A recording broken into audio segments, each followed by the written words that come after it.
Good day sa inyo mga katiktik. Ngayon meron tayo ditong Samsung A05s. Ayan po ang problema niya, Google account mga katiktik. Hindi tayo makapag-proceed. Kaya ang gagawin natin is i-remove natin ang Google account kasi nakalimutan ng ating customer, no? Pinormat daw niya at yun, nakalimutan niya ang nilagay niya Gmail doon sa Play Store. Kaya ang gagawin natin is i-turn off natin at kailangan natin baklasin ito mga katiktik kasi via test point po ito. Tanggalin natin yung battery. Yan, dapat nakatanggal ang battery pagkatapos natin ma-turn off. Tapos ito yung test point niya mga katiktik. Ayan, kung makikita nyo yung dalawang tuldok yan, gagamit lang tayo ng tweezer dyan para ma-connect. So pagka short natin sa tweezer, saka natin ilagay yung USB data cable na nanggagaling sa ating laptop or PC. Ganito lang ang gagawin nyo mga katiktik. Short mo na yung test point, yung tinuro ko kanina. Yan, dalawa. At ilagay mo ngayon yung USB data cable. At may mapapansin ka dito sa yung unlock tool. Ayan, Qualcomm. Yan, so pupunta ka na ngayon, i-select mo yon at pupunta ka dito sa Samsung na tab.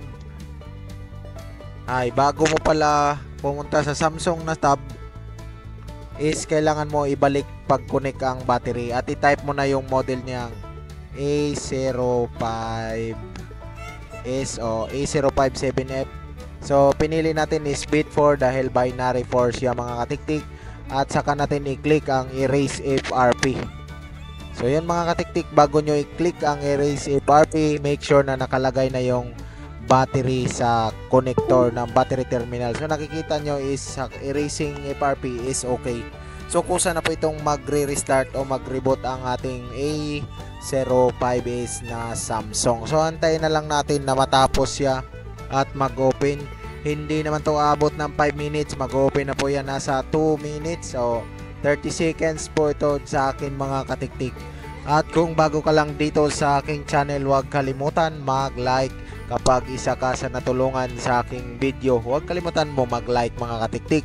At syempre, mag-subscribe ka na rin para isa ka na rin sa mga tiktikon sa aking channel. Ayan. So, konti na lang hintay natin mga katiktik at magbubukas na ang ating A05s.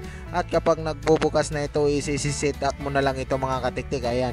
Pindutin mo na lang yung start.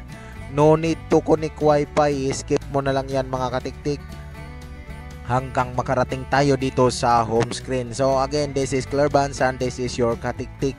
Maraming salamat sa panonood at naway may nakuha ka ditong idea no mga katiktik. At kung may time ka pa, pwede kang manood dyan sa iba kong video mga katiktik na mapagkuhanan mo ng idea about sa pag-bypass ng FRP. Ayan, maraming thank you at hanggang sa susunod ko na video.